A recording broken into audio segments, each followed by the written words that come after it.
तर आज प्रजासत्ताक दिनाचं औचित्य साधत दादर येथील छत्रपती शिवाजी महाराज पार्क मैदानात राज्यपाल आचार्य देवव्रत यांच्या हस्ते ध्वजवंदन होणार आहे।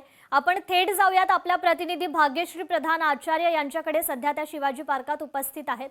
भाग्यश्री, कशा प्रकारे आज उत्साह त्या ठिकाणी पाहायला मिळतोय? आज अश्वदल देखील परेडमध्ये सहभागी होणार आहे।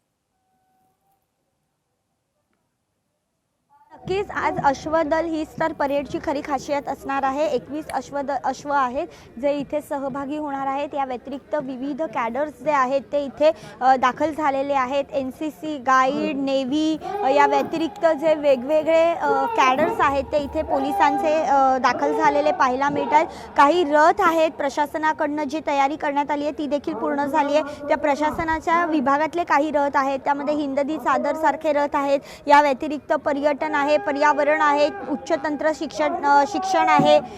त्याचबरोबर जर बघितलं आपण तर विविध महाराष्ट्राची परंपरा आणि संस्कृती दाखवणारे हे सगळे रथ जे आपल्याला पाहायला मिळतात ते देखील इथे असणार आहेत। या व्यतिरिक्त आज राज्यपाल जे आहेत आचार्य देवव्रत यांच्या हस्ते हे ध्वजवंदन जे आहे ते पार पडणार आहे। मात्र आचार्य देवव्रत यांच्याकडे सध्या 2 राज्य आहेत, त्यामुळे एक गुजरात राज्य त्यांच्याकडे आहे आणि दुसरं जे राज्य आहे ते महाराष्ट्र आहे। महाराष्ट्र राज्याचे ते प्रभारी राज्यपाल आहेत, त्यामुळे ते इथे येत आहेत का हे पाहणं देखील आज महत्त्वाचं असणार आहे। या व्यतिरिक्त जर ते नाही आले तर मुख्यमंत्री देवेंद्र फडणवीस इथे येण्याची शक्यता देखील वर्तवली जाते।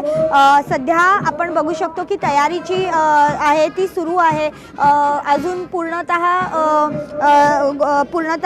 तयारी सुरू नसली तरी हा जो सराव आहे तो आपण बघू शकतो की पाहुणे मंडळी येण्याच्या आधी सराव देखील सुरू आहे। गेले 8 दिवस हे लोक इथे सातत्याने शिवाजी पार्क मैदानामध्ये सराव करताना पाहायला मिळतात, त्यामुळे आता ह्यांचं हे प्रात्यक्षिक कसं पार पडणार हे बघणं महत्त्वाचं आहे। त्याचबरोबर ध्वजवंदन छत्रपती शिवाजी पार्क मैदानात नेमकं कोण करणार हे बघणं देखील तितकंच महत्त्वाचं राहणार आहे। कृपा जी, निश्चितच भाग्यश्री, धन्यवाद आपण दिलेल्या या अपडेट संदर्भात।